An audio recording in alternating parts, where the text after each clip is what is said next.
So in the 5 days leading up to the invasion, why, we were mostly all prepared up to that time. There wasn't much to do except that. And we were ready to move out to a bivouac area. We were in this assembly in this area, and it was unbelievably, for myself, it was the anxiety, the thing that we've been waiting for a long time. Over the loudspeaker, I heard the word attention. I, with the other troops, snapped to attention, and in the corner of my eye, I could see two men, one wearing an American uniform, the other a British uniform. The American was General Eisenhower, and the other was Field Marshal Montgomery. General Eisen said that we were about to embark on a great cause, the liberation of Europe. God be with you. Montgomery said almost the same thing, but added that he was grateful for the help and surprising troops from America. We left the marshalling area with full battle equipment, about 100 pounds per man. The harbor of Weymouth was crowded with ships of every size, shape, and description, most of them flying the Stars and Stripes. On the evening of June 5th, the harbor came alive. I could see one ship signaling to the other that this was it. We would hit the beach the next morning at 6:30 a.m., June 6, 1944, to be called D-Day. Around 0001 hours, June the 6th, I heard the roar of aircraft. I got up and looked out into the sky, and I noticed airplanes and gliders behind them. The 101st, 82nd Airborne were being flown to be dropped onto the soil of France. I guess the morning, early morning of June 6th, why everything started moving. Then we went up to, I believe, Bournemouth, where we assembled with hundreds and hundreds of ships. I've never seen anything like it in my life. And then I guess we were on our way. Chaplain Kelly held a mass service on the deck of the Anvil, in which he requested God to see us through the landing safely. We left the Anvil on British LCA.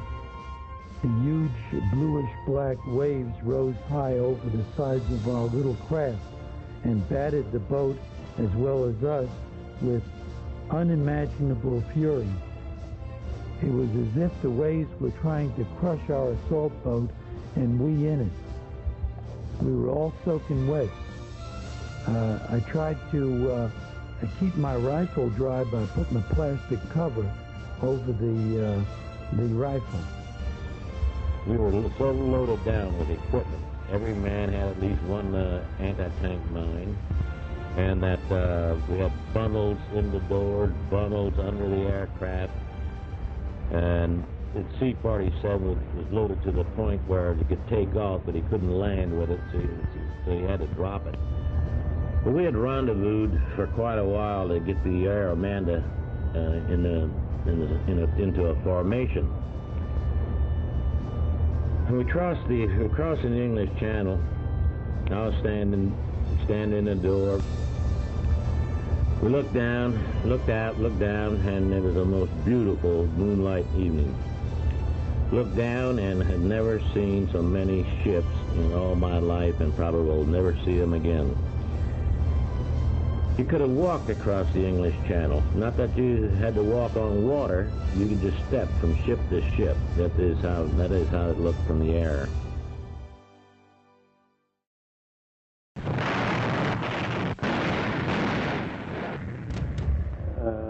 It's so hard to describe. It was massive. It was massive. I can imagine being a German looking out through binoculars and seeing all this. No wonder Hitler didn't believe him. The fury of the water broke our front ramp, and the boat began to fill with icy channel water.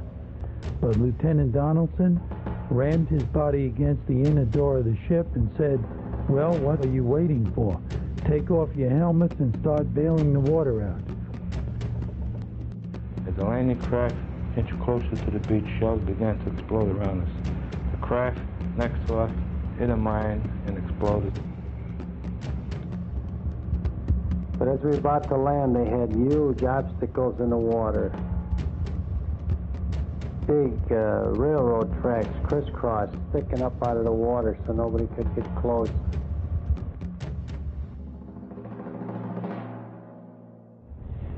There was a ground fog, and we were supposed to be flying at about 600 feet. And that was going to be our jump altitude. We couldn't see any landmarks. We couldn't see where we were going, or anything. But the order was before we left that no one would come back in the aircraft, whether we found our objective, whether we found our DZs or not. That we would go out somewhere over Normandy.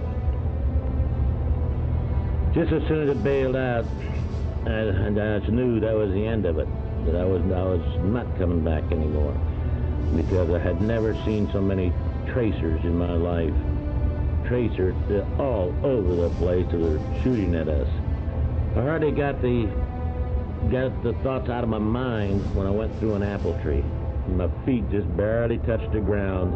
The top of my canopy had caught my fall, and I just hung there real nice, no problem. Took my knife, cut myself out of my harness, and immediately started to gather the people together that jumped from our aircraft. I saw the beach with its huge seawall at the foot of a massive 150-foot bluff. An 88mm shell landed right in the middle of the LCA on the side of us, and splinters of the boat, equipment, and bodies were thrown into the air. The ramp was lowered, and the inner door was opened, and a German machine gun trained on the opening took a heavy toll of lives. I waded through the waist-deep water, watching many of my buddies fall alongside of me.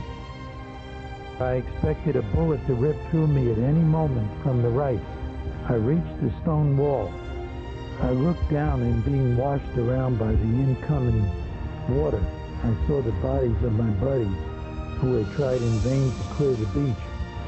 When we hit the beach, I knelt down and kissed the dirt, whispered, "Thank you, God." I then looked around and saw many dead in the water and on the beach. My company was being held up by machine gun fire from the hill. Then Colonel Taylor, regimental commander, got up and said, "If we have to die, let's die on the hill." We moved out and took the hill, giving the Allies a foothold in France.